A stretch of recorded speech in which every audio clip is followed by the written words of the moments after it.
जय गुरु जी। शुक्राना गुरु जी। गुरु जी आप जी का अनंतम शुक्राना जो आप अपने सामने बिठाकर सत्संग की सेवा ले रहे हैं। शुक्राना गुरु जी। संगत जी की रिक्वेस्ट पर आज उन्हीं के द्वारा भेजा हुआ कुछ शेयर करने जा रही हूँ। कुछ शब्द मैंने गुरु जी के हुक्म से अपने भी इसमें ऐड किए हैं। गुरु जी आप इसे संगत तक पहुँचाने की कृपालता करना, क्योंकि गुरुजी महाराज ये सत्संग मेरे पास कोई पोस्ट आई थी। संगत ने कहा कि आंटी आप इसे अपनी आवाज़ में रिकॉर्ड करके भेजो, हमें बहुत अच्छा लगेगा।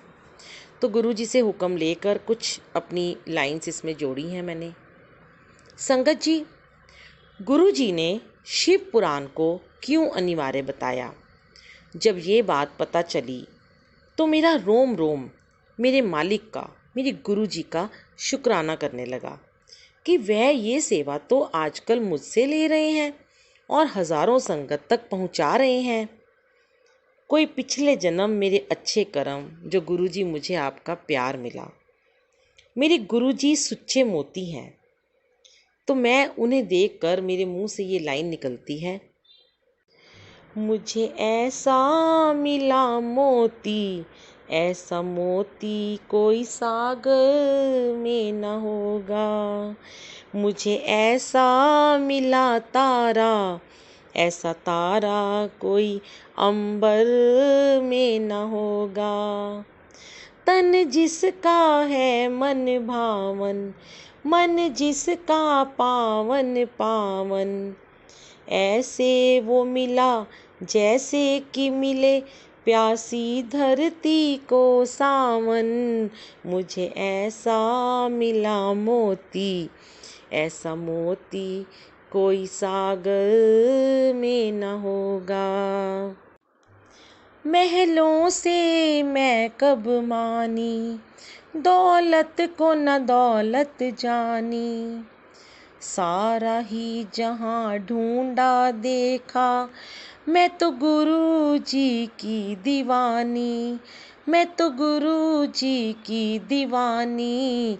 मुझे ऐसा मिला मोती, ऐसा मोती कोई सागर में न होगा। शुक्राना गुरु जी। लव यू गुरु जी। तो संगत जी, अब बात करते हैं शिव पुराण पढ़ना या सुनना क्यों अनिवार्य है। गुरुजी कहते हैं सबको बार बार शिव पुराण को पढ़ना ज़रूरी है, पर अगर नहीं पढ़ पाते तो उसे सुन लें।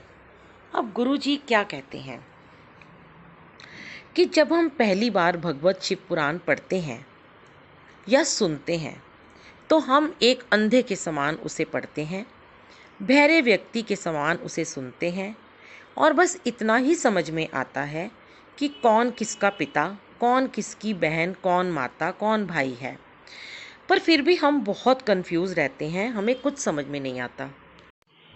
बस हम पढ़ लेते हैं या सिर्फ सुन लेते हैं, क्योंकि कहीं ना कहीं मन में ये डर होता है कि ग्रुप्स में मैसेज आ रहे हैं, गुरुजी ने कहा था शिव पुराण जरूर पढ़ा या सुना करो। कोई बेमन से सुनता है, पढ़ता है, या कोई मन से पढ़ता सुनता है।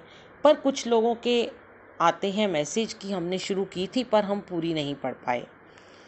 तो गुरुजी ने ये सेवा लगा दी कि तुम शिव पुराण को सुनाकर पोस्ट डालो। शुक्राना गुरुजी।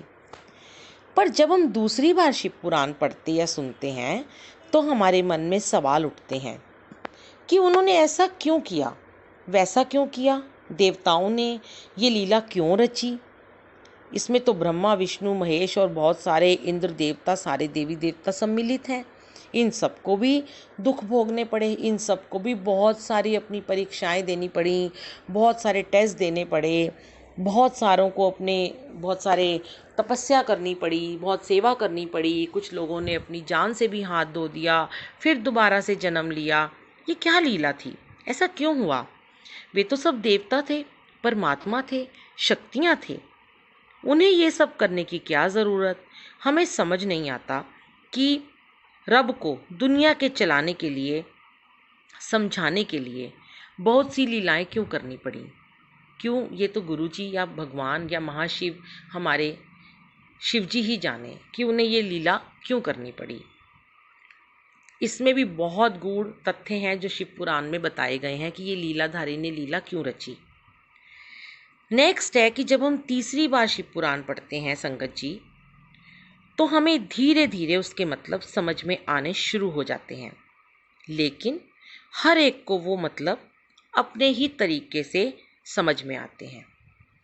और जब हम चौथी बार शिव पुराण पढ़ते या सुनते हैं तो हर एक पात्र की, हर करैक्टर की जो भावनाएं हैं, जो उनके इमोशंस हैं, उसको आप धीरे धीरे समझ पाते हो कि किसके मन में क्या चल रहा है, या ब्रह्मा जी के मन में क्या चल रहा है, थोड़ा बहुत समझ में आना शुरू हो जाता है। और संगत जी, जब हम पांचवी बार शिव पुराण पढ़ते हैं तो पूरा कैलाश हमारे मन में खड़ा हो जाता है, तैयार हो जाता है। हमारे मन में बहुत सी कल्पनाएं जन्म लेने लगती हैं। हम बहुत क्यूरियोसिटी में आ जाते हैं कि अब आगे क्या होगा, क्योंकि इसमें बहुत सुंदर सुंदर कथाएं हैं जो बड़ा आपको मन को बहुत भाती भी हैं। कुछ थोड़ा मुश्किल हैं शब्द जो नहीं समझ में आते, पर 5 बार शिव पुराण पढ़ने पर ये सारी कल्पनाएं जन्म लेने लगती हैं। संगत जी, फिर जब हम छठी बार शिव पुराण पढ़ते या सुनते हैं तब हमें ऐसा लगता ही नहीं कि हम पढ़ रहे हैं या इसे सुन रहे हैं। हमें लगता है कि कोई हमें बता रहा है ये सब। और जब हम 7वीं बार शिव पुराण को पढ़ेंगे या सुनेंगे तब हम नंदी बन जाते हैं और ऐसा लगता है कि सामने वो भगवान शिवजी ही हैं जो मुझे ये बता रहे हैं या मुझे शिव पुराण सुना रहे हैं। और जब हम 8वीं बार शिव पुराण पढ़ते हैं संगत जी, तब ये एहसास होता है कि शिवजी कहीं बाहर हैं ही नहीं, वो तो हमारे अंदर हैं और हम उनके भीतर समा चुके हैं। संगत जी, जब हम 8 बार शिव पुराण पढ़ लेते हैं ना और सुन लेते हैं, तब हम शिव पुराण के महत्व को समझ पाते हैं कि इस संसार में अलग कुछ है ही नहीं, और इस संसार में गुरु ही हमारे मोक्ष का सबसे सरल उपाय है। शिव पुराण में ही मनुष्य के सारे प्रश्नों के उत्तर लिखे हैं। जो प्रश्न मनुष्य अक्सर ईश्वर से पूछना चाहते हैं, वह सब शिव पुराण में बहुत ही सहज ढंग से बताए गए हैं। मनुष्य की सारी परेशानियों के उत्तर लिखे हैं। इसमें अमृत है। शिव जी ने अमृत मंथन करके इसे आपके सामने पेश किया है। इसे जरूर चखें। बारंबार इसे पढ़ना चाहें तो पढ़ लें, सुनना चाहें तो सुन लें, तभी आपको ये शिव पुराण समझ में आएगी और आनंदित हो जाओगे। और गुरु जी और शिव जी, महाशिव हमारे अंदर रूह में समा जाएंगे और हम उनमें समा जाएंगे। तो शुक्राना गुरु जी, आपने मुझे ये शिव पुराण पढ़ने की जो सेवा बख्शी है। मैंने पहले भी पढ़ी है, पर इस बार मुझे एक अलग ही आनंद का अनुभव हो रहा है, क्योंकि इस बार आपके साथ साथ बहुत सारी संगत भी इसे सुन पा रही हैं।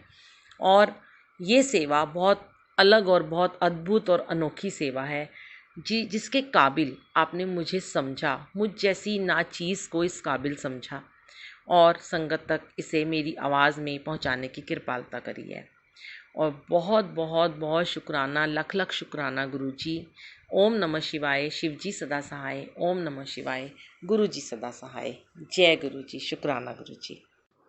क्योंकि संगत जी, मुझे भी बार बार बहुत जगह से, बहुत सालों से मैसेज आ रहे थे कि शिव पुराण पढ़नी चाहिए, और शायद गुरु जी ने ही मुझे, मेरे मन में ये बात डाली कि तुम पढ़ो, और उसको रिकॉर्ड करके संगत तक पहुंचा। शुक्राना गुरु जी। जय गुरु।